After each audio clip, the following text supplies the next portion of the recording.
Hi, this is Herschell Gordon Lewis, and you are listening to WithoutYourHead.com. Welcome to the station of decapitation without your head. I'm Nasty Neil. This is Annabelle Lecter. That would make me Terrible Troy. And joining us right now is Michael Alig. It's been weeks in the making, and we finally have him here. How you doing? I'm doing pretty good, other than the fact that I was locked out of my building for an hour and a half waiting for Kyoki to open the door. I was picking up the garbage. That so sucks.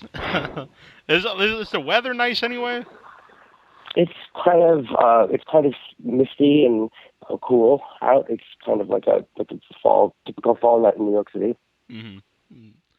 Nope. You've got a lot of documentaries out there, and the most recent was Glory Days, The Life and Times of Michael Alig, and we all saw it, and we thought it was tremendous. And just if you let people know, when did that first come about? When did Ramon first approach you to do it? A long time ago, 1998. He's been working on it for a very long time. Stephen Lewis introduced us around 1998, and he came up and visited me at Clinton Correctional Facility, and we talked about it. And it took about a year really to decide to make it. He wasn't sure, if he wanted to do it or if he was going to get, even going to be able to sell it or anything. But we talked about it, and he decided to do it, and then we just started working on it. He came up about 10 times, probably over the 17 years, and did pieces at a time. Mm-hmm. Now, were you always on board to do it? Was there anything that maybe you didn't want to do, or any points? I mean, I wasn't really happy with Party Master, and I didn't want to do that again. But that was part of the thing that convinced me to do it, was that he convinced me that it wasn't going to be like Party Monster, and Stephen Lewis convinced me that it wasn't going to be like Party Monster. So, that was kind of one of the reasons I did it. Mm-hmm. Were you happy with the finished product? You're never going to be 100% happy. Yeah. It's not my project, so I can't really be, I can't be dissatisfied with my own, like if I made it myself. But it was as good as you're going to get for what the subject matter is. It's hard to come out with something that that's going to make you feel good after watching it, with covering that subject matter. But that being said, I think they did as good a job as you can, as you could do. Mm-hmm. What is it like to watch people or maybe some people don't know, just up, on TV or on a screen talking about you? It's kind of creepy. It's kind of creepy realizing that, all these people that you don't know are going to see some personal side of you that you never intended for other people, let alone strangers to see. But I just try not to think about it and just kind of, act like I'm the only one watching it. Mm-hmm. Have you had mostly from people like myself? I wasn't super familiar with the story until I saw it. And I actually had a lot of empathy for you coming out of it. Does that happen often, or is it mixed? Well, with this particular piece, a lot of the reaction is what you just said. Which is strange for me because I don't get that when I watch it. But I guess I wouldn't because it's me. But it's kind of, I don't know. I kind of cringe at some of the more empathetic parts of the documentary. I don't like to watch myself on video. I don't think most people do. And I especially don't like to watch myself in older video clips where I'm really drunk or high or doing something embarrassing or, something that I thought was funny or cool at the time that I was the only one who thought it was funny or cool, even back then. So I don't like to watch that, but, I guess it's sort of part of the package. Mm-hmm. When we first announced that you were coming on, you put up that there's at least two other documentaries being made, Party Monster 2 and another one. How did they come about, and what made you decide to be part of other documentaries after, kind of a mixed bag between, watching yourself and these other ones? Well, the other one, not Party Monster 2, but the other one is more important, I think, because so far all of the documentaries have kind of been hijacked by the crime, and a lot of club kids in general feel that the club kid scene, it deserves its own documentary that has kind of nothing to do with the crime, because the crime really has nothing to do with the club kids, or very little to do with the club kids. So a lot of club kids have been clamoring for a documentary about the club kids that looks at it kind of in a socio-political way, like as a subculture, that doesn't really discuss the crime. And I think that's kind of important. So that's why I'm on board for that one. Nice. To think about that, I know I've looked at your website and seen Scroddle Squad, and it really looks like, just looking even at the time, that it was so much about a positive culture and a place for strange people to gather and feel comfortable. So your life is continuing on, and what are you doing? Well, Scroddle Squad, and then Scroddle Face is the clothing line that goes with it, and then Scroddle Blog, which is the different blogs in different cities on Scroddle. Scroddle Squad has different representatives in different cities and countries, and each representative has a Scroddle blog, which will tell everybody that goes to the site where the cool people are hanging out, where the cool parties are, who the scene people are, who's coming out with a new clothing line or whatever.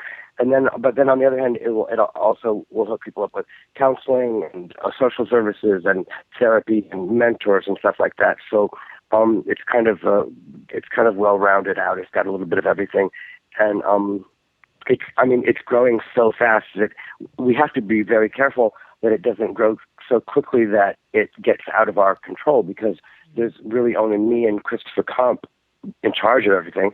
And I can only do so much because I'm doing so many other things. So it's mostly Christopher, and he's got a regular job. So this has got to be like a part-time thing for both of us. And, we're talking in something that's, worldwide. So there's, we've got representatives in Brazil and in Moscow, and, it's very difficult to organize something like that without any money and without, everybody's doing it for free. Which I found in the past that the most successful projects were the projects that people are kind of all on board just for the sake of the project and not doing it for the money. Usually get more, people are more enthusiastic about things like that usually. Yeah, they're doing it because of a passion, not because of a check. Right. Hopefully one day it will turn into a check. Right. That's our motto here on the show. Yeah. So you mentioned like other cities, and I saw on your Facebook that soon you'll be able to travel to other cities. So what are some of the places you're looking? Yes, in November. That's awesome. We've already got Dallas on the 11th, and I think again on the I think the 17th. There's Dallas on the 11th and the 17th. Yes. The Lizard Lounge, and I'm not sure where the 17th is. And then there's New Orleans and Los Angeles and Barcelona, and all kinds of places that are filling up the calendar after December. So, I'm actually trying to put together a world tour that would bring Scroddle Face and maybe a painting exhibit, and then an exhibit of nightclub invitations, and maybe some performers from Disco 2000, like the Bee Drinker and the Dancing Amputee, and kind of put a little package together, maybe a Scroddle Face fashion show, and take it all around. Do you want to describe to people real quick? Because I mentioned Scroddle Squad, but not everybody in our audience is going to know what it is. Really? Not everybody will know what it is. I love it, but it's kind of what we were doing it's kind of what we were doing in New York City in the early 90s, but only on an online version of it, and it's worldwide now instead of just New York City. Hi, Astro. Joker the big bulldog, and he just jumped into the house. It's kind of an online international version of the Club Kids. It's a kind of an online family of like-minded individuals, people kind of like the misfits and the oddballs and the creative weirdos who don't fit in anywhere else. And, you'd be really surprised. We get emails from, transgender kids in Scotland who are 16 years old and who believe that they're the only ones in the world who are like them, and they're kicked out of their house, their families' homes, and they're living in the streets or with friends. And, I got one email from a girl in Scotland, and she ended with, "I hope this will be my new family." And it really brings tears to your eyes when you think of how lonely they must be and how disenfranchised they must feel to just cling on to something like that and hope that these strangers will be their family. It's very sad, but it's also encouraging and motivating, to provide something for them. So, hopefully it will be their family, and it's a network, it's a place for networking, and there's safety in numbers and there's strength in numbers, and the more there are, it's also encouraging for them to realize that there are millions more like them. It's kind of life changing. Now, do you think? I know it's new now, but do you think, because sometimes it's hard to prevent clickiness, even in a group that's supposed to be very welcoming. Right. Is there a strategy to this? Well, yeah, because, we always said that we were, because people would accuse us of being hypocrites because we were supposedly all that inclusiveness and all that kind of thing, and yet we had a doorman that picked people to come in. But the doorman, that was all kind of for show. Basically, anybody could come into the club as long as we were tolerant of anybody who was tolerant of us.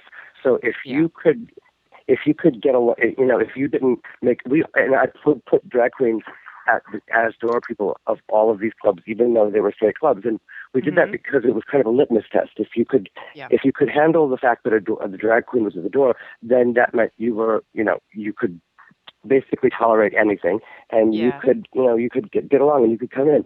So not ridicule it wasn't really or make stupid jokes, or right, just plain clothes crappy people. I go out to places where plain clothes.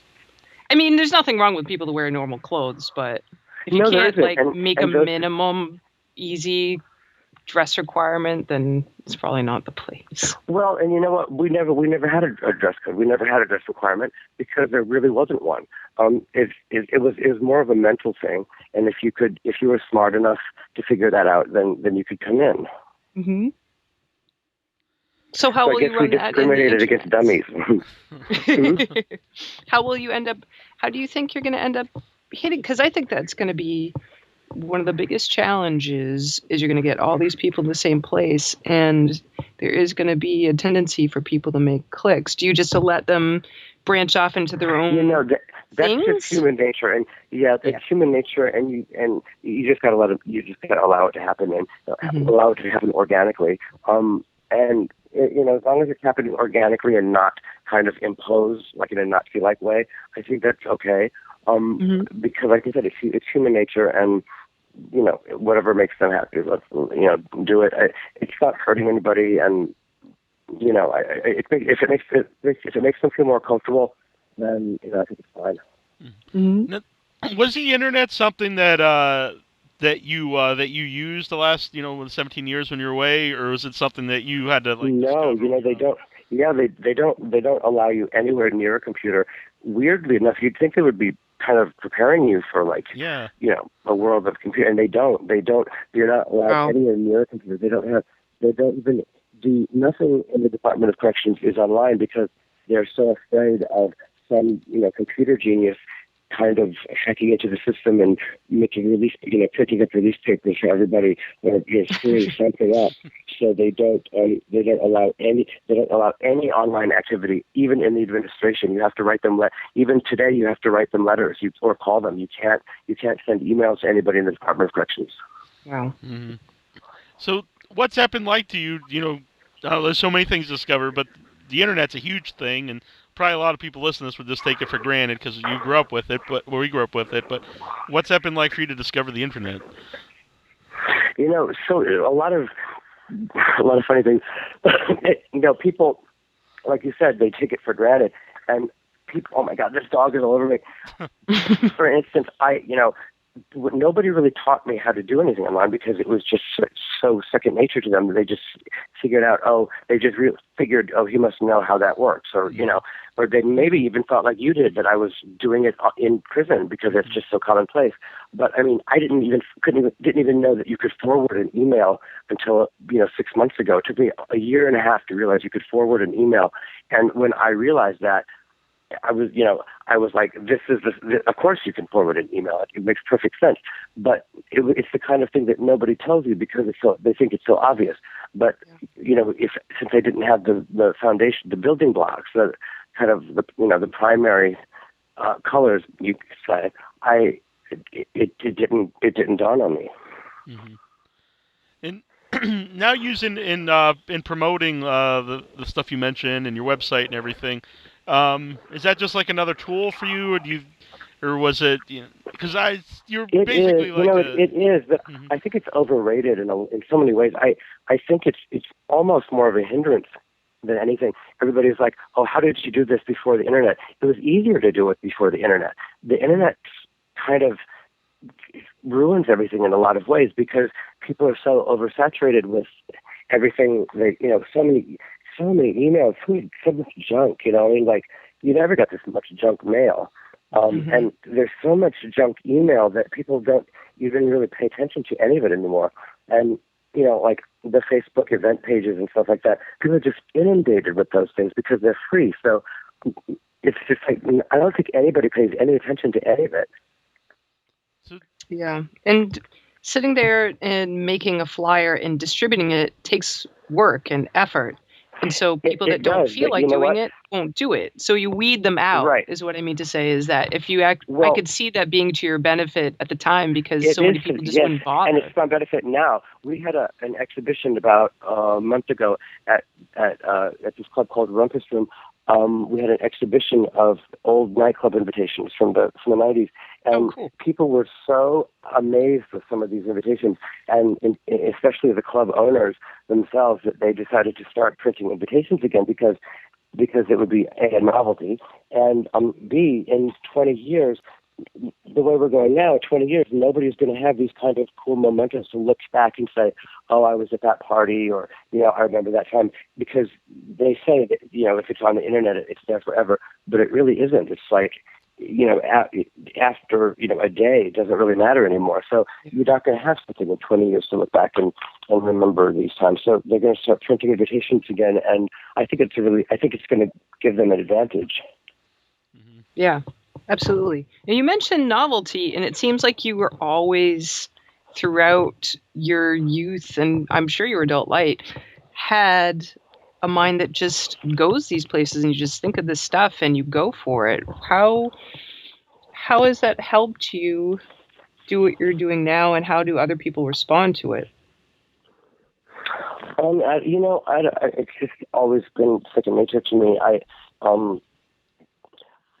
mean, obviously it's helped me in ways that are pretty obvious, but people, I don't want to sound, I don't know how else to sound, but I don't want to sound like one of those old people that says kids nowadays. But kids nowadays it seems like they don't have there's no creativity that, our generation and the generations before ours seemed to want to tear down what had come before us and usurp them in a way. And, take their place. And now it seems like the kids don't want to do that. They want to latch on to what was before, in order to, because that's the only way to get attention. Because it's impossible for anybody to break out nowadays and become kind of known, because there's so much competition and the airwaves are just cluttered with so much sensation. So many people are bombarded with so much that it's hard to kind of break out from that and be noticed. So the only way an easy way to do that is to latch on to what has come before and, be part of that. So it's a whole different paradigm.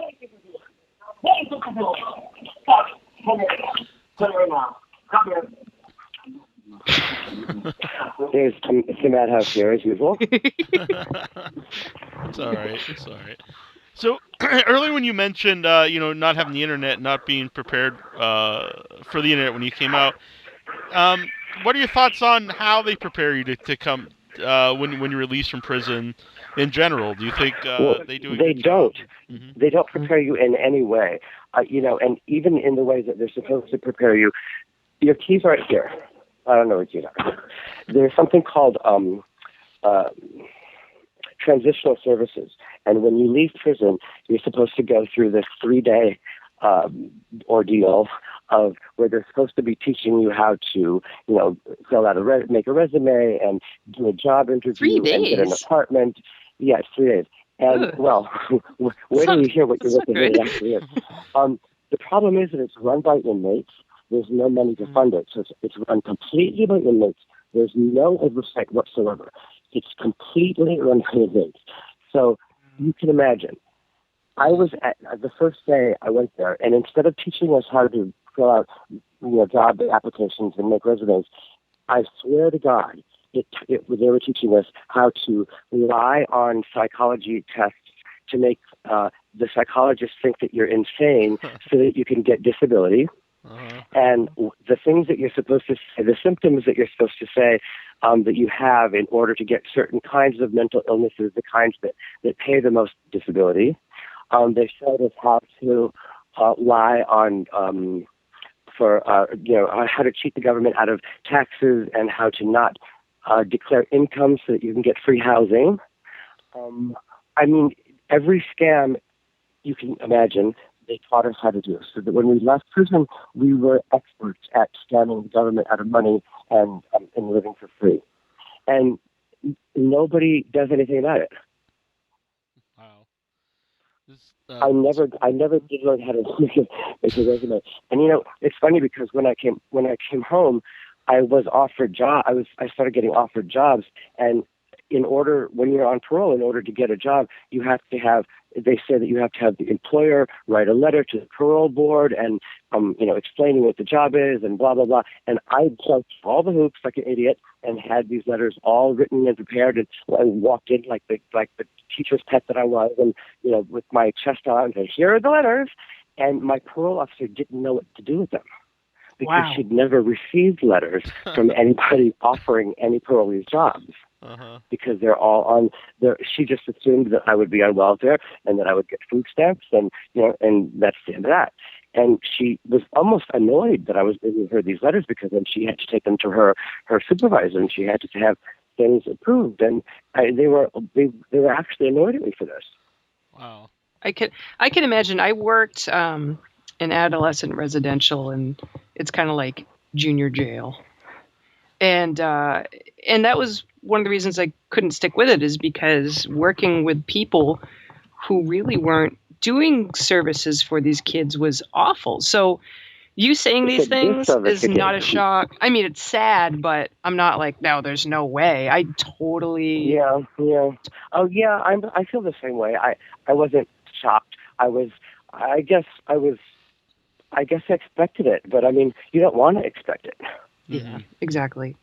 So it's really sad that the system is so crappy that it would be one out of how many people that actually wants to try to do the right thing and is going to take the services they supposedly offer and use them. And that one out of however many people still doesn't... I would say it's 100%. I mean, don't do it. Now, on the other hand, inside the prison, I would say that the mental health department, the Department of Mental Health in the prison system is really, it's really commendable what they do, the work they do. They really believe in their jobs. And the Department of Corrections and the Department of Mental Health are two different things. They're kind of opposing factors. In fact, they fight each other all the time because, for instance, the Department of Mental Health is against solitary confinement, and the Department of Corrections is for solitary confinement, and for all the wrong reasons, because they want to justify having all of these supermax prisons that were built in the 80s, and that were very expensive because in general population, the ratio of inmates to officers is something like 100 inmates for every officer. But when you're in solitary confinement, it's more like one officer for every 3 inmates or something like that. So it's very expensive. You have to have a lot of officers, and so it justifies having all of these officers' jobs. So they want to have as many inmates in solitary confinement as possible. And the Department of Mental Health says that that's bad in every way possible because it exacerbates the problem. Whatever the problem was that got them there, putting them in solitary confinement is not going to fix it. And in many ways, it makes it worse. And then when they come out of solitary confinement, if they're in there for 5-10 years, it makes them a little bit crazy and they can't function anymore. So then society has to pay for them to survive. So it's so expensive.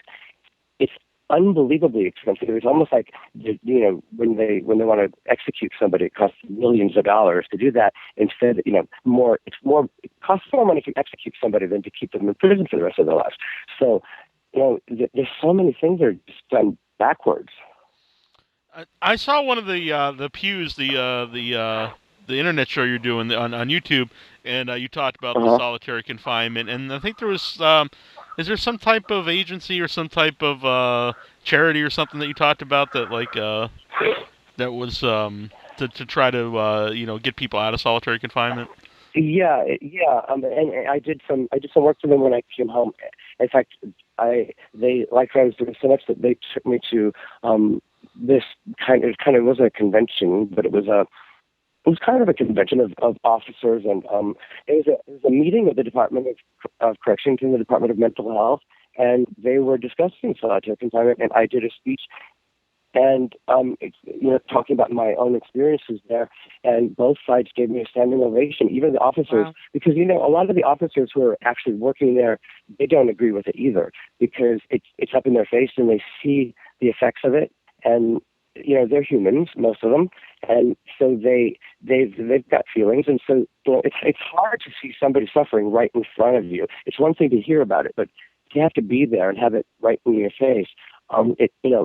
I could tell that a lot of the officers felt guilty that we were in solitary, and in fact, a lot of them told me so. They said point blank that they didn't think we should be there, but that's the way it was. Especially for an offense like having a dirty urine or something like that. That's to put them. That person should go into drug counseling or some kind of drug program. But actually, if you're in a drug program and your urine tests positive, instead of lengthening the drug program, they take you out of the program and they put you in solitary, where your problem gets worse and you become bitter. And people in solitary do nothing but plot and scheme and plan for the day they get out so that they can go kill the officer who put them there, or go home and stalk the wife of the superintendent and wait for her to go grocery shopping and then ransack her house or whatever. I mean, those are the things they talk about in solitary confinement and the conversations that you hear. Yeah, I can imagine people who feel like they're punished in extreme, inhumane ways. Then most of those people will probably want to act vengefully. Yeah, and it causes such feelings of bitterness and resentment that it can't be worth it. Well, it can't be worth it anyway. I mean, it's so expensive. It's just I can't fathom that there's just so much corruption and misrule. But what it is? We're victims of our own success because this country is so wealthy. There's so much money going around that everybody's fighting for it. Like the Department of Corrections wants theirs, and everybody wants their own piece of the pie, and they feel that they're entitled to it. We're a very rich country, and we have a lot of money, and I'm entitled to this money. Mm-hmm. Mm. Do you feel like you still have any long-lasting effects of your time in solitary confinement? Oh, I know I do. Oh my God, I know I do. I honestly thought that all this PTSD shit was just bullshit. But it isn't. I mean, it really isn't. You see the shell shock, soldiers coming back from Vietnam or whatever, and every time they hear a car backfire or whatever. They think it's a bomb or something, but it's absolutely true. I'll notice it. I'll go in the bathroom in a small apartment in New York City, and I'll close the door and just start crying, or something. In being in a small place, or even there are certain smells. JP took me to Century 21 about a week after I came home to buy me clothes, and I don't know if you've ever been there.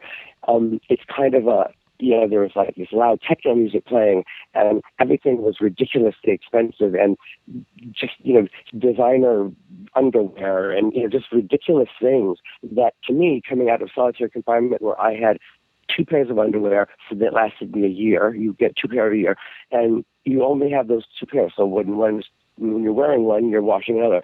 So for years, I was in solitary for 5 years. So for years, I had 2 pairs of underwear for a year. And so I come home, and they were like 59 cents.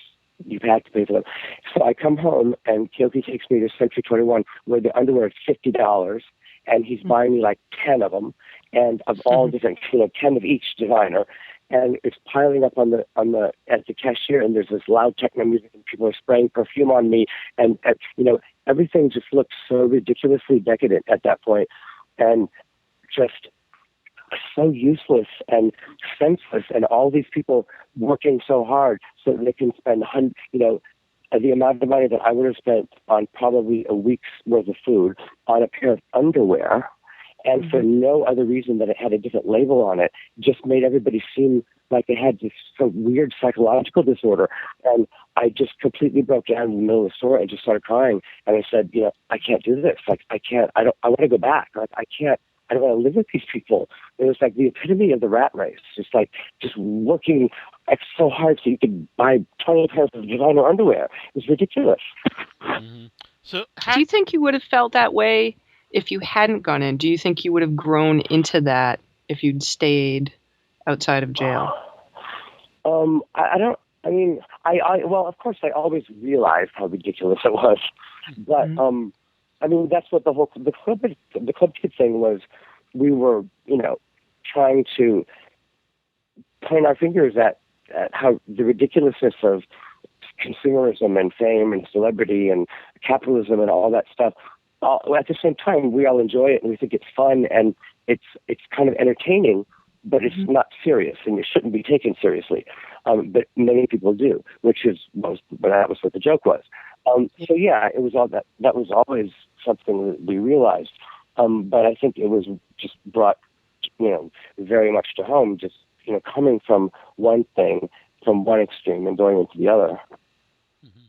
It seems like to you doing that kind of stuff is more about having the fun experience involving whatever this thing is you're paying for, rather than, I just have this stuff to say I have this stuff. In fact, that's exactly what I think, because I can even pinpoint the exact moment that you get the most satisfaction out of something like that. Because when I go by, say a Calvin Klein cologne or something, the fun part, it's fun to buy it, but the fun peaks, the kind of emotion and excitement and that feeling that you get of having that Calvin Klein cologne, it peaks the moment you put it on a shelf at home, and from then on it's diminishing.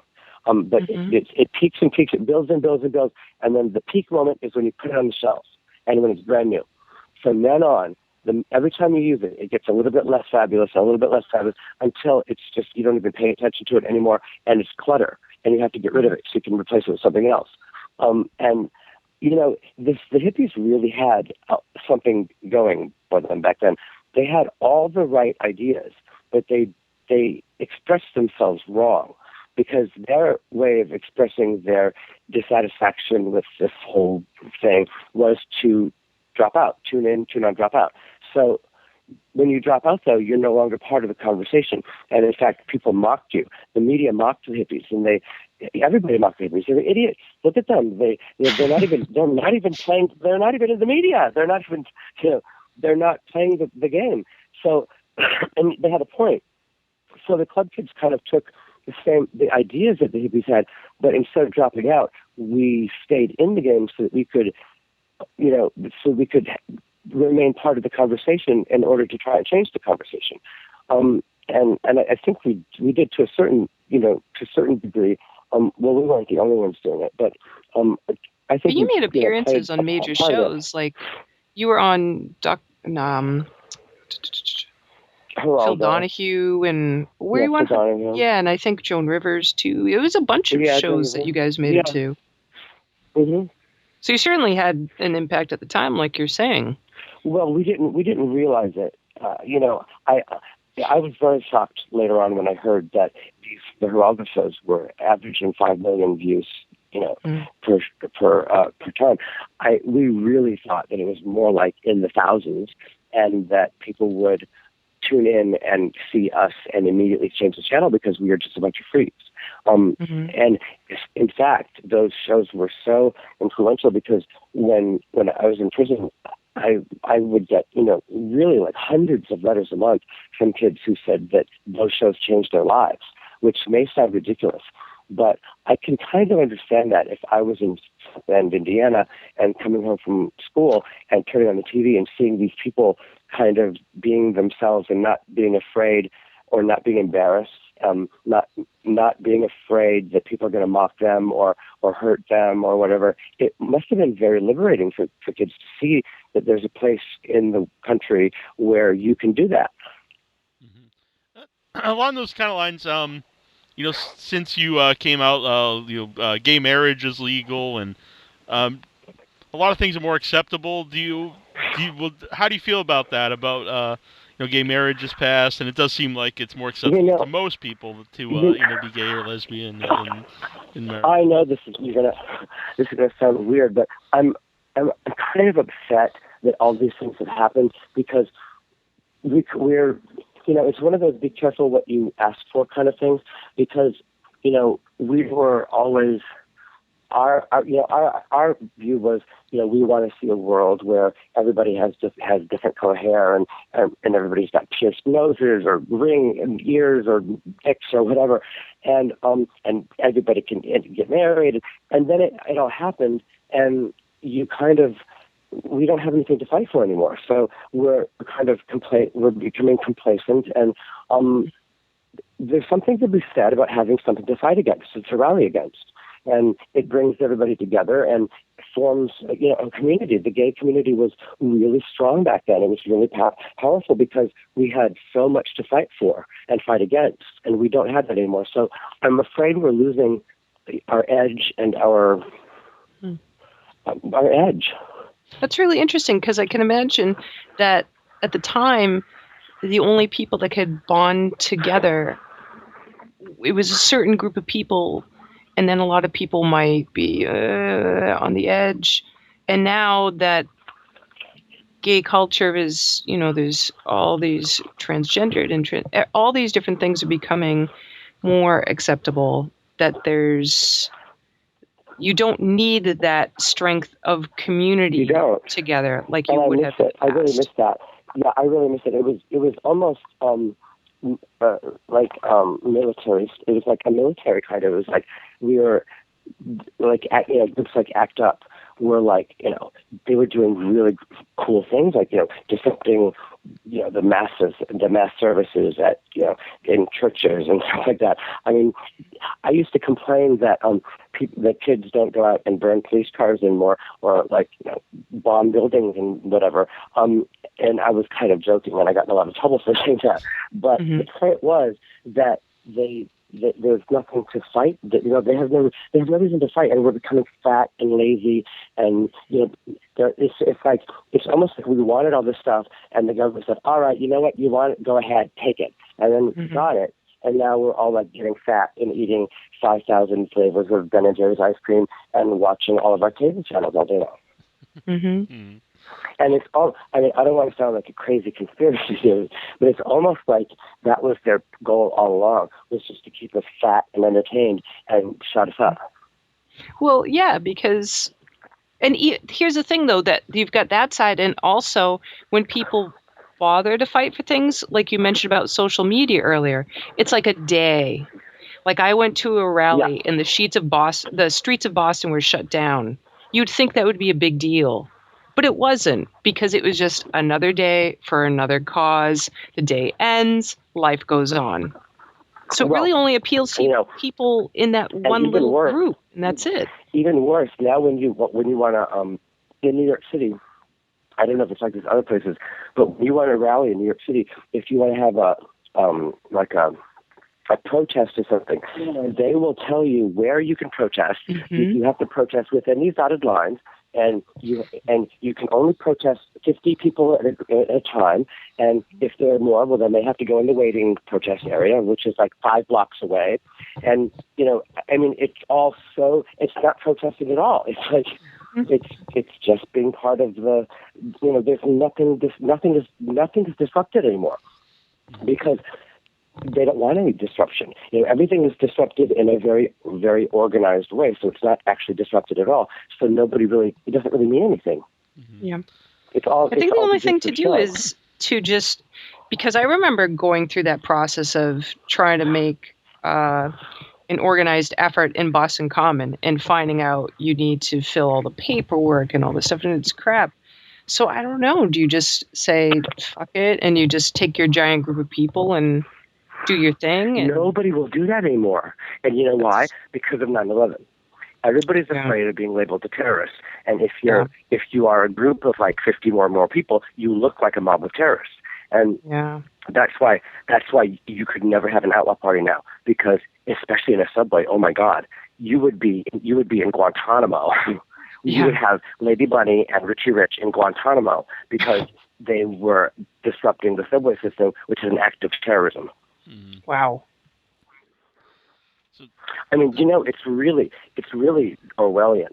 There are so many 1984 type things happening from the doublespeak. Kids don't even know what 1984 is anymore. And when I went to school, it was required reading. And I think the first thing that the government in 1984 would have done if they were trying to take over would have been to no longer make 1984 required reading. And they don't. It isn't required anymore. And everything from like doublespeak, like the Clean Air and Water Act, which is designed to allow corporations to pollute the air and water, or the Patriot Act, which is designed to take away your rights. It's all doublespeak. Yeah, and I've always said, like, a lot of the stuff, like Twitter, because you have to have everything in a short, 140 characters, it kind of is like a newspeak, because then people just, keep shorting words. And yeah, it is newspeak, yeah. And kids don't even know what newspeak and doublespeak is. Mm-hmm. Yeah, exactly. Yeah, that's a book I quote all the time, and usually people have no idea what I'm talking about. But yeah, they have no idea what you're talking about. And it's that in itself is Orwellian, that they have no idea, and they just look at you and put another spoonful of Ben and Jerry's into the mouth. And the attention span is so low now too, because everything comes at you so fast that many people don't want to read. These doctors, nobody wants to read a book, but you see all these doctors on TV quite scratching their heads and wondering why is the levels of ADHD growing in our kids? We can't figure this out. And yet, the sound bites and movie clips have shortened to such a degree that you can't even watch them anymore because it makes you nervous. It's like those cartoons in those Japanese cartoons that make people have seizures. The clips are so short that it's like, and you go, what happened? And it's like, oh yeah, that person just robbed a bank and died of cancer, and it was like 3 seconds. I mean, and there to have all this meaning to it. This culture is so fast, and you have kids failing in school and being diagnosed with these things, but a human teacher cannot keep up the level of information or entertainment that these kids get outside of school. So there's no way to possibly compete in the classroom with what's going on out in the world. And that dichotomy right there is what creates serial killers and rapists. That's why we have so many school shootings and the Western culture in general, because when you have that dichotomy where on the one hand you have, like you said, like entertainment and movies and music videos and everything that is telling you that sex is good and, do whatever makes you feel good and pleasurable. And then on the other hand, you have school and church that is telling you that sex is bad and pleasure is bad. Kids who see that dichotomy, they pick up on the hypocrisy, but it's confusing for them, and it creates this cycle of arousal, hopelessness, that without a break causes people to kind of snap and kill people and rape and do whatever, because they're just their minds are like they're troubled. Yeah, especially you were mentioning isolation earlier. When you have the culture is getting such that people really are being pocketed in isolation, and without school developments for friends and things like that, the social skills are all changing, and people are getting in their own little worlds. And if your own little world you pick is very dark and you don't have attachments in school and people aren't attaching with their families as much or their communities because of the internet, then... Are you on Tumblr at all? I am not, but I could be. Well, there's something happening. There's something coming out of Tumblr right now that just epitomizes what we're talking about. And this is all coming. I don't know what the generation is called after the millennials. Is there something after the millennials, or is that the last one? That's a good question. I don't know. Whatever they are. We'll say the 15 to 20-year-olds now. There's something coming out on Tumblr and this is not anything that's planned. It's something that's happening organically, and I've not heard anybody talk about it yet. It's all over Tumblr, and it's this new kind of way of kids expressing themselves. The sad girl movement. Mm-hmm. This is like the sad girl movement times 1,000, and it's the epitome of kids who have a disdain for humanity and a disdain for society and culture in general, and they're nihilistic. They want to die, but they want to feel as good as they can until they die. And there's nothing funny about it. It has no sense. It does have a sense of humor, but it's a mean, cynical sense of humor, one that has no limits. Like, we had limits. The limit for, like, you don't, rape babies, and you don't, inject AIDS into grandmothers, things like that. Mm-hmm. This culture breaks babies and injects AIDS into grandmothers, and they think it's funny. Have you heard about the people stepping on kittens for some kind of sexual pleasure? It's well, that's weird things. Well, but this is like when you go to Tumblr, you create a username, and then you put different images and GIFs and stuff, and the image after image after image of tearing a baby's stomach open with a knife and pouring cocaine in kids' eyes, and just the worst. It's almost like a race to see who can be the most awful, terrible, mean, hateful person. And it isn't one person doing this, and it isn't thousands. It's literally tens. There are tens of thousands of pages like this. And I don't know what the name of it is. It's kind of like Gothic a little bit, because there's a lot of Christian symbolism and upside down crosses and people masturbating with crucifixes and things like that. And a lot of gay Muslim jokes and like fucking dicking the Quran, or like Muhammad and like fucking him with like Ronald McDonald's dick and stuff like that. Mm-hmm. But I don't know what the name of it is, but it's kind of like Gothic, but like a modernized version of Gothic, and like again just like multiplied by 1,000. Because, and I don't know where there is. I always used to ask my friends, what is this? What happens before Mad Max? What is the last thing that will happen before Mad Max? And I think this is the last thing that will happen before Mad Max. If anybody knows what Mad Max is. Yes. Course, I'm thinking about like how to find whatever, because I can imagine things in my head, but I have a feeling it's worse than what I'm imagining. Because I like a lot of it. I was going to actually talk with you about probably horror is because, and the fact that if 15-year-olds are coming up with this kind of stuff, imagine what they're going to be doing by the time they're our age. Mm-hmm. It's very concerning. So this is on Tumblr. I'm not on Tumblr. Maybe I Yeah, shouldn't but be on I don't know Tumblr. how to find it. It's like Now I'm afraid to go on Tumblr. Yes, yeah. And the thing is this kind of behavior gets addictive too. So if a person gets in there and they're attracted to some of these images and they start, it's like doing anything that's stimulating. You just go and feed into the emotions and it gets darker and darker and darker and darker. And then you get people, like you said, who are going to be rapists and serial killers, etc. Hi, this is Mark Blackie of Disappointed Virginity. You're listening to Without Your Head. All right, we're back. Sorry for the short delay, but we're back here with Michael. So I don't know if you're saying something important or not, but... We're talking about like the dark stuff with Tumblr. Yeah. And I was telling you, there's a lot of suicide stuff. There's a lot of, simulated hanging themselves and cutting their wrists and lots of bloody, gory stuff and disemboweling people and taking their eyes out and young kids, 5-year-olds and really creepy stuff like that. How did you come about this? How did you find out about it?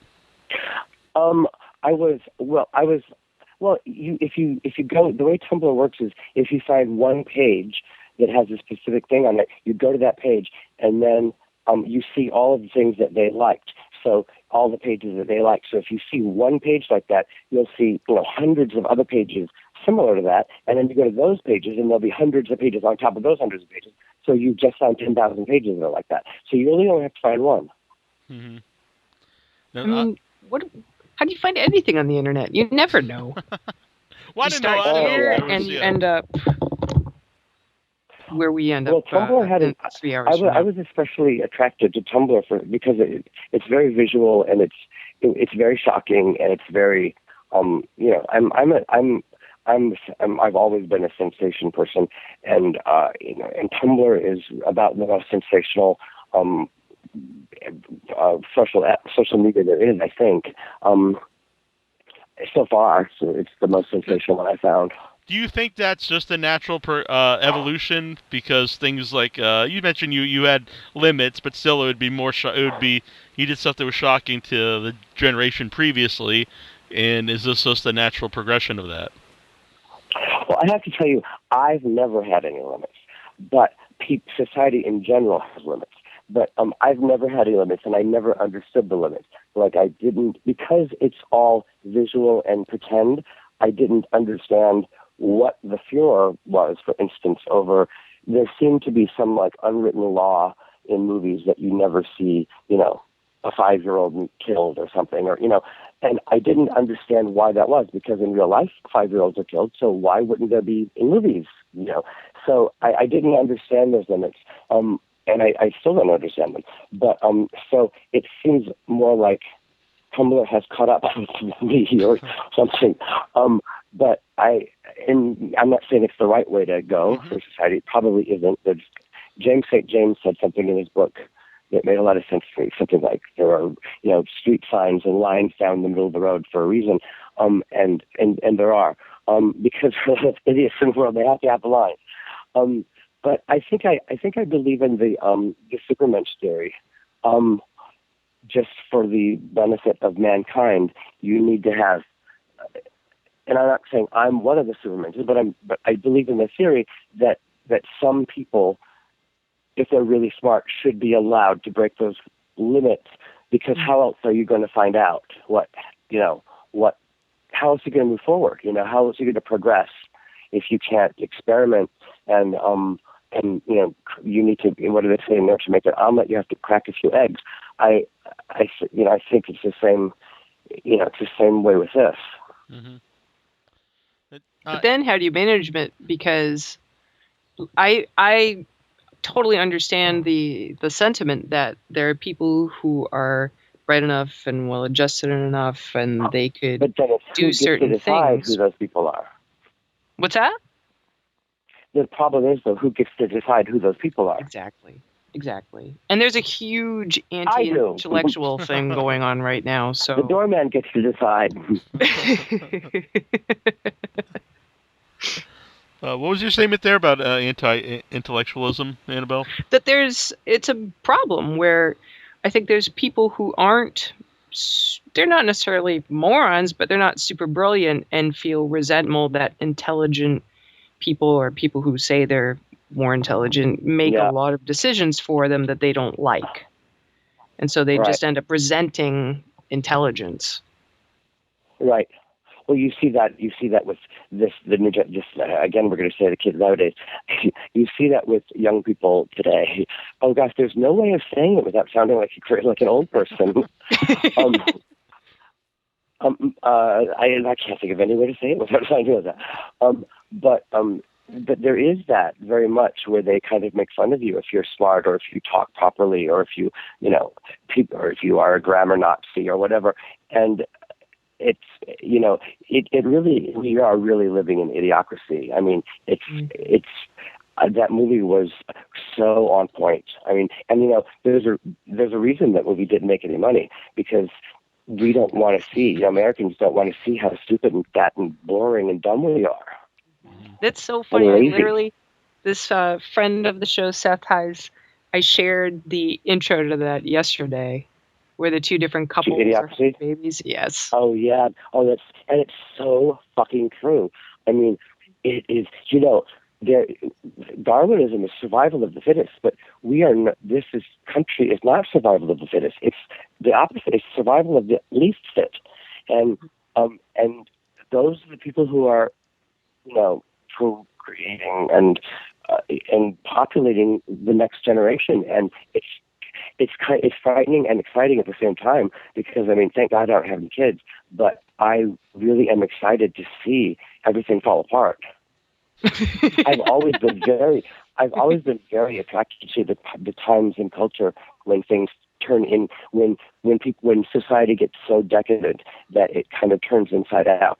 And it happened in the 1920s and happened in Germany and happened in the 1960s here. And I think we're going to see a falling apart like nobody could have imagined. I mean, really, just like everything falling apart in the next generation, because with not being able to spell hospital and things like that. I mean, it really is going in that direction, and it can be very exciting to see it. That's like really interesting. To see it as exciting. I'm going to have to try to take that to heart, I had children, because it's really depressing. Well, if I hear that if you have children, there's a chemical change. There's some kind of chemical change that happens inside your body. I have not had that chemical change because I don't have any children. So it's funny to me. If I have children, I hear it will become sad. Mm-hmm. I don't have kids, but I do like kids. Mm-hmm. Not saying you but don't. You're a woman, and you have young relatives. I don't know. I think it's really sad that people are like that. I don't know. I feel like the world could be such a more pleasant place, but people, even nice people, there are people I know who are very nice, who believe in things very different from me, and those things are not conducive to people being nice to each other. And I don't understand why people make those choices. I mean, I do, but at the same time, I think it's sad, and there's nothing I can do about it. So it's tragic to me. Like the stuff you're talking about with the prison system and all. It's kind of a tragic comedy.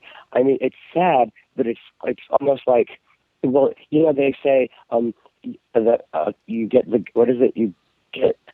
government you deserve, or something. In a democracy, you get the government you deserve. And this is kind of like that. I mean, this is what we deserve. I mean, if we're going to be lazy and we're going to be, lazy, basically, it's all about laziness. I mean, it's really all about laziness. Nobody wants to do any work. So if we're going to be that lazy, then this is what happens. And, Stephen Hawking said that we have, and I've always loved this, he said that we have a 50% chance of destroying ourselves. Well, I mean, anybody can say that. I mean, it will happen or won't. But he claims to have had this formula that he's, plugged in all the numbers, and it was turned out that we have a 50% chance of destroying ourselves through stupidity or hatred. And, so it's sort of like, if we're going to be that way, then that's kind of what we deserve, and that's what makes it a little bit funny. I have to go that way. Because I say this all the time. I have no hope for humanity. Just look at history. Right. People have never been good. Yeah. They've always sucked and believed stupid things. I used to think that, but if you look at the large trajectory, we were going in the right direction. But it seems like lately it's been kind of going like we've peaked. I think we peaked like in the 60s. I really do. That was when society, mass society, like mainstream society, understood intellectualism, and we don't anymore. If you watch movies from the 60s, some of the dialogue is so intelligent, and the conversation, the real conversation, and now it's ow my balls, is about as deep as we get, and so I think we've really and again, I don't want to sound like a conspiracy theorist, but there is definitely a small group of elite people who have a lot of money who are benefiting from this, because the more stupid people there are, the more money they will make from my balls, And it's interesting because World of Wonder, the production company that made Party Monster, their entire philosophy is kind of based on this club kid ideology of that consumerism and fame and capitalism and celebrity, all of these things are ridiculous, but that's where society is, and that's where the money is. So we're going to make money doing it, while pointing our finger at it and saying how ridiculous it is. So all of their shows, Drag Race and whatever other shows they do, they make like 90 different shows, and they all kind of do the same thing. They all make money at this trash culture, but they also make fun of trash culture. So they're kind of doing their part to fight trash culture while acknowledging that that's the only way to make money. So it's basically a person involved in that can get the joke or not. Yes. And you win either way, because the show can work as a joke, but it can also work as an actual trash show. Mm-hmm. So, and I forget why I was bringing that up. There was a good reason for it. I forget what it was. Mm-hmm. It has something to do with mainstream culture being smart. Mm. We're just going to figure it out. But we are going in the opposite direction, and there are a few people like World Wonder and maybe Viceland, but they're the exceptions. The larger, ABC, NBC, CBS, it's just all the lowest common denominator, and And again, to go back to this idea of there's just so much out there, and anything really excellent gets lost in all the crap. Like in the 60s, you had leaders that stood out, and there was there was musical leaders, political leaders, there was many different people that society could look to and be inspired. And I can't think of many people who have had that kind of long-lasting historical influence. I have a really interesting theory on why that is, and a lot of people don't want to hear it because I do. It doesn't bode very well for us as for Western civilization. But my theory is that Western civilization has reached the end of the road. We cannot go any further in anything that we're in every category that we have dominated the world in: fashion, music, art, all of those things. We have gone as far as we can go, and there is nowhere else to go. So that's why we keep repeating the last 50 years, because there's nowhere else to go. For instance, in fashion, in the 60s, it must have been very exciting, and that's, again, the 60s was, I think, the peak. It must have been very exciting for the sexual revolution to happen, but it was the first time that women could show their knees in wearing miniskirts and not wear bras, and it must have been extremely liberating. I can't even imagine how exciting it was for them. So in the 80s, when 60s retro happened, like with the Go-Go's and that sort of thing, it was, I remember when the miniskirt came back, and it was kind of exciting. It was in all of, all the TV shows and all the magazines, the return of the miniskirt.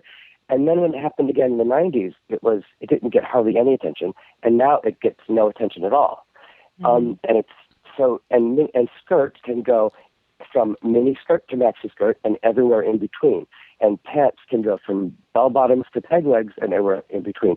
And lipstick can go from glossy to matte. And there are many examples of that where you go, it's one or the other, and you go back and forth. But once you go back and forth so many times and you do retro, you get to a point where nobody cares anymore. And we are, I think, at that point where nobody cares anymore. Because when I moved to New York in 1984, if I would have looked at a picture from 1964, it would have looked like a completely different world, like a different planet. Like, the beehive hairdos and the music they listened to was completely different. And then in 1994, if you would have looked at a picture from 1974, again, it would have looked completely different. And then in 2004, a picture from 1984, again, completely different. But now, if you look at a picture from 20 years ago, so it's 2016, if you look at a picture from 1996, there's not that much difference. Maybe maybe the cell phones were a little bit bigger. But besides that, the fashion and the music, even this electronic dance music, it's kind of contemporary. It's certainly not the difference from 1964 to 1984. Yeah. And the theory is that we've just exhausted every different possible combination of things that you could do to make something new, because Western civilization thrives on having something new to promote, a new look, a new something, because we want novelty, because Maslow's hierarchy of needs. We've got our security taken care of. We've got food, shelter. We've got all those things taken care of. So we hop right to the top, which is ego. And that's basically all of celebrity, all of Western culture is based on ego. So we have exhausted all of the different possibilities of fashion and music. And there was like a new kind of music every decade. There was jazz, and there was mambo, and then there was rock, and there was new wave, and then there was techno, and there was acid house, there's house music. But after we reached EDM in 1996, 1995, it stopped. There were no drastic changes in music every decade like there used to be, because again, once you reach electronic music, electronic music can emulate every other sound. So once you reach electronic music, you're kind of at the end, and it's kind of like when you breed dogs and you have poodles and you have Labradors and you have whatever. You go to the end of the line of a purebred poodle. That's as much poodle as you're going to get.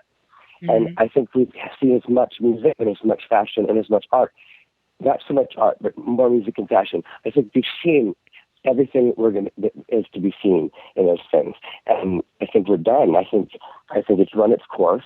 And the what's going to happen now is we're going, and we've already, you see the cool people in the 70s have been going in the direction of the Eastern culture, like yoga and macrobiotic eating and Zen philosophy and meditation and stuff like that. And we're going in their direction while they're coming in our direction, capitalism and opening the doors to, Brad Pitt and Angelina Jolie and whatever. And so they're becoming a little bit more like us, and we're becoming a little bit more like them. And there's going to be a blending in the middle of this homogenization of like part Western, part Eastern, and it's all going to be kind of one thing, but I think it's going to be more Eastern than Western, and so I think they're going to win.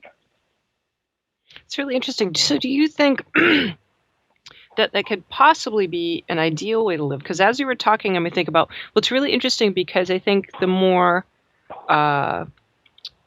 liberal or the more metropolitan a person is, that is more true than someone who's more conservative and in the country.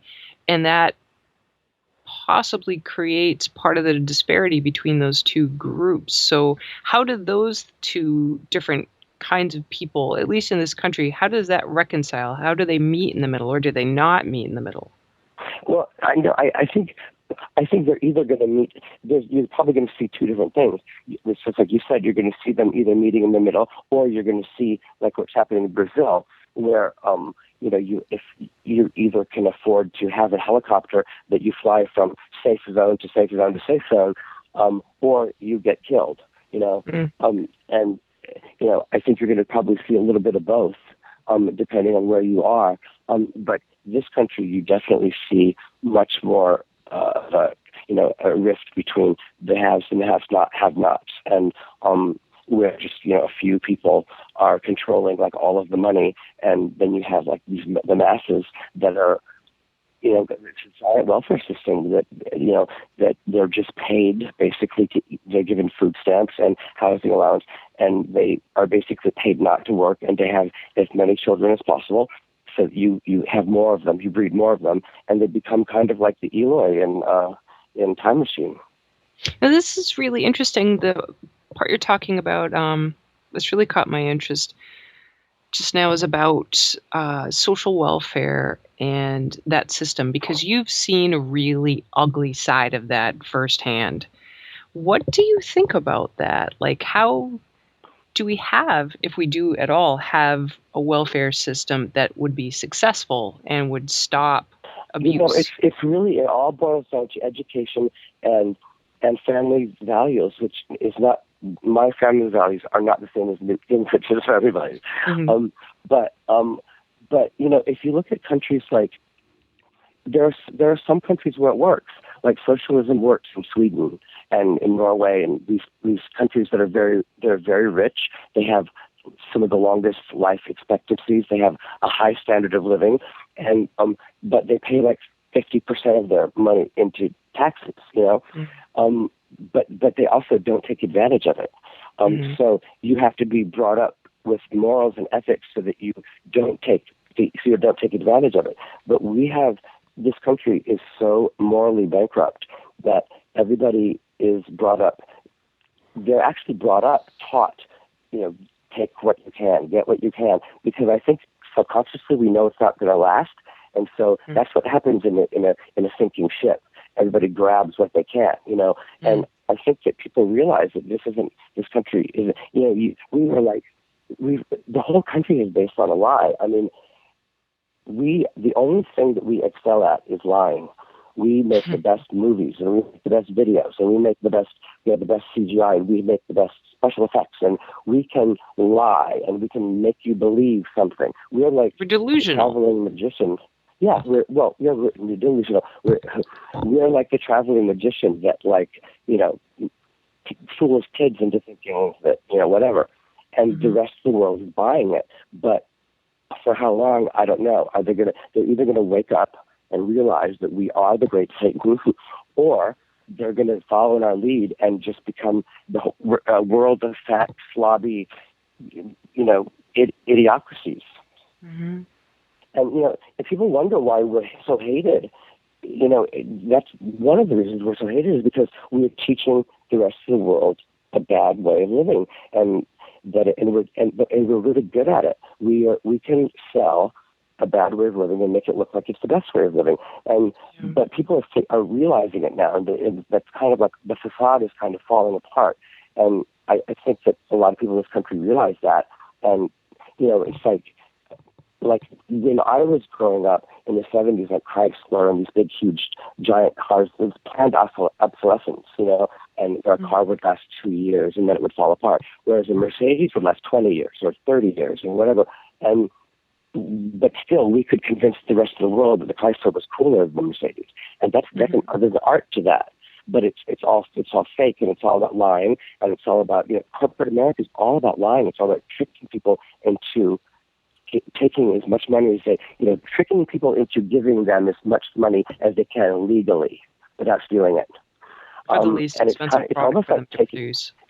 Yes, and it's almost like taking advantage of the mentally handicapped, because it's not fair. It's like, it is fair, really, because everybody has the opportunity to become smart enough to figure it out, but it's kind of not fair because they're kids at a certain age. They're not smart, they're not able to make their own decisions. So they're kind of it's kind of like child abuse a little bit. It's like brainwashing kids into thinking, that this is all right. How do we stop this? What do we do? Well, I think the way to stop it is I think we're going to implode. I think this country's just going to implode, and what's left of Western civilization is going to be, I think, Europe, and we'll see what they do with it. If they're not taken over by, my relatives are all living in Germany, and they complain to me on a daily basis about, I don't know how to say this. I don't know if I should. They complain to me on a daily basis. They complain to me on a daily basis about people who don't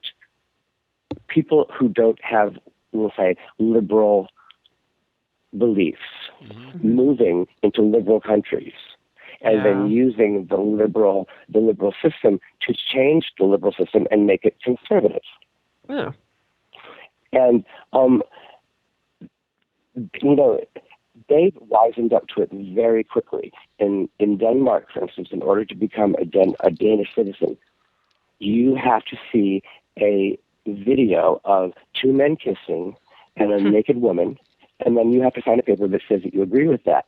And if you don't, then you can't become a citizen because it's a very liberal country, and that's what they believe in. And so that's the way they keep out people who don't believe in those things. And people say maybe that it's racist or that it's whatever, but it really isn't, because it's not based on the color of your skin or anything like that. It's based on your level of acceptance and tolerance of other people.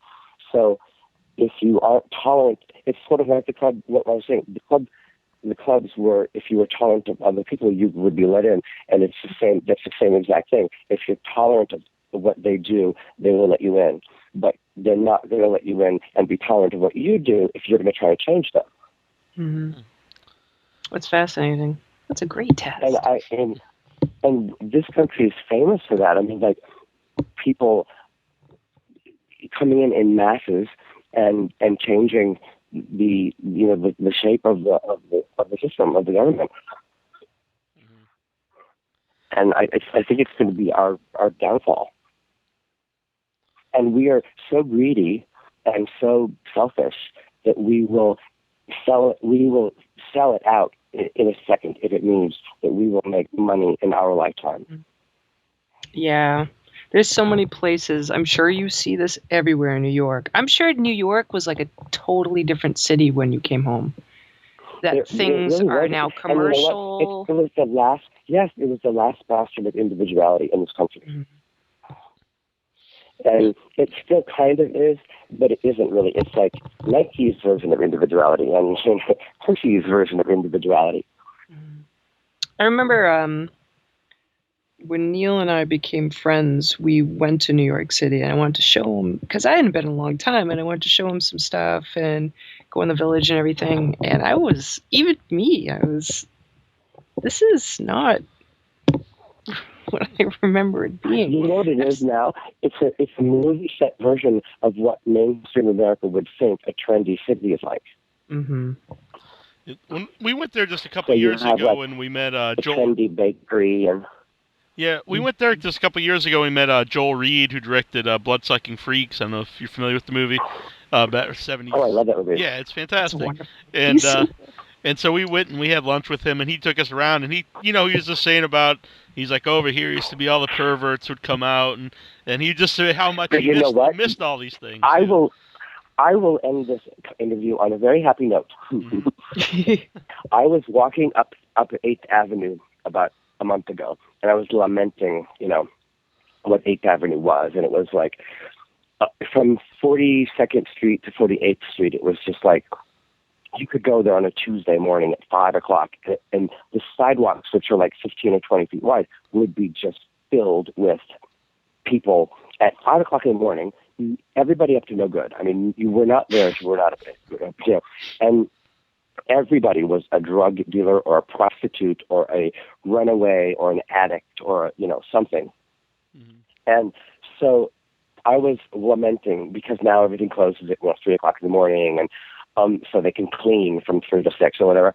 And so I walked by this, and there's this new rule that was supposed to keep pornography out.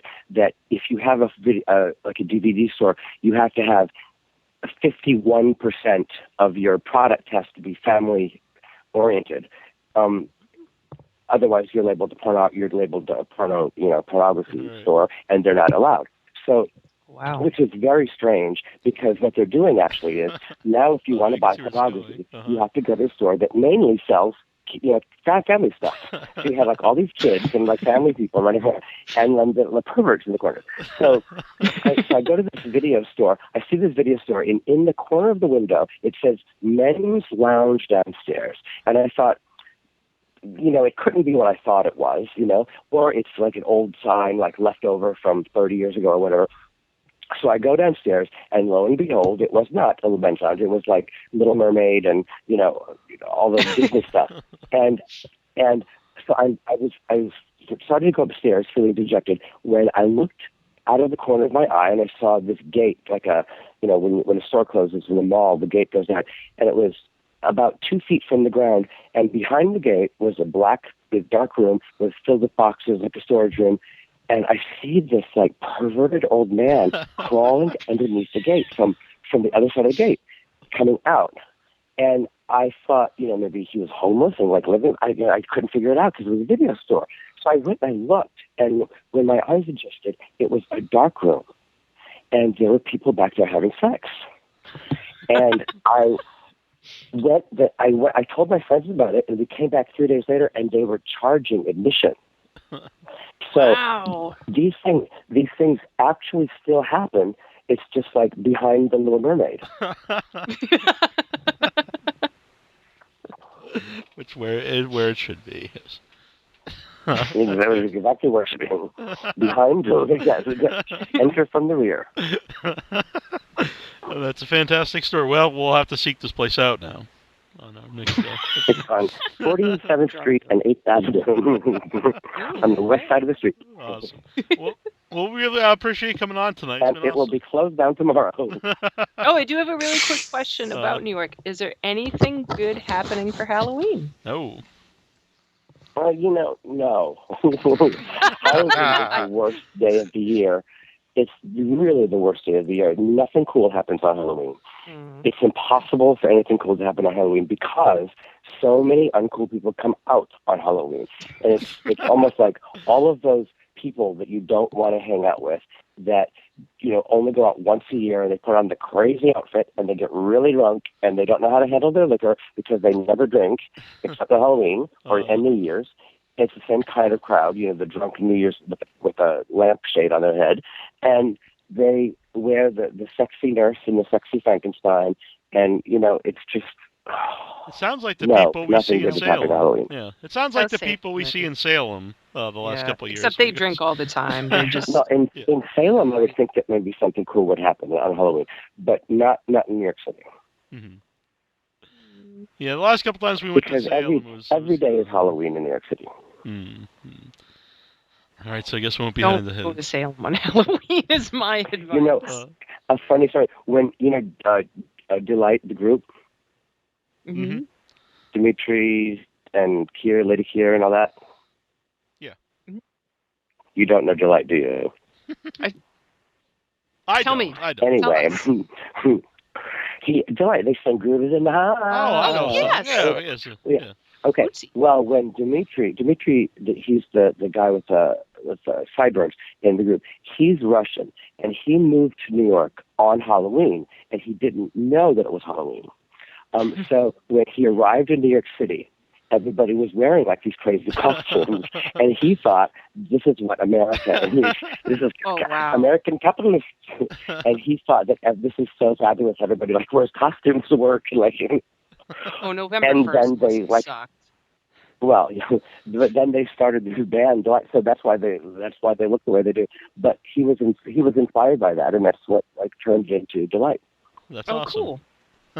I do have one real. Do you mind if I ask you one more question? Go ahead. Yeah, it was because it's in a lot of the documentaries about the Blood Feast party, and I always assumed that was based off or inspired by the Blood Feast movie. And Herschell Gordon Lewis passed away a few weeks ago, and I just wondering if it was, and if you were a fan of Herschell Gordon Lewis films. Well, obviously it was, and I was. How could you not be a fan of him? I am as well. He was. Talk about a pioneer. That was, people don't realize that was at a time when that was very shocking. That was not done. Those movies were rated X, because of that, and because the American Motion Picture Association just thought that he was insane and that this should not be seen by any rational person. But you know what it was? It was really just an American version, a cheap, gimmicky, which is what America is, a cheap, gimmicky version of the Grand Guignol, which is the European thing, and that was done very well. I mean, this was done well too for an American audience, but that's all it was, and so I don't know what the huge furor was over, but yeah, I think he was a genius, and the parties were absolutely based on those. Yeah, excellent. Well, thank you. I'm a huge fan of Herschell Gordon-Lewis too. Fuad Ramses is one of my favorite villains ever in a film. Have you ever had it? Suburban Roulette. Did you see Suburban Roulette? Which was that? Suburban Roulette. No, I've not. Oh, it's so good. Oh, you should see that one. It's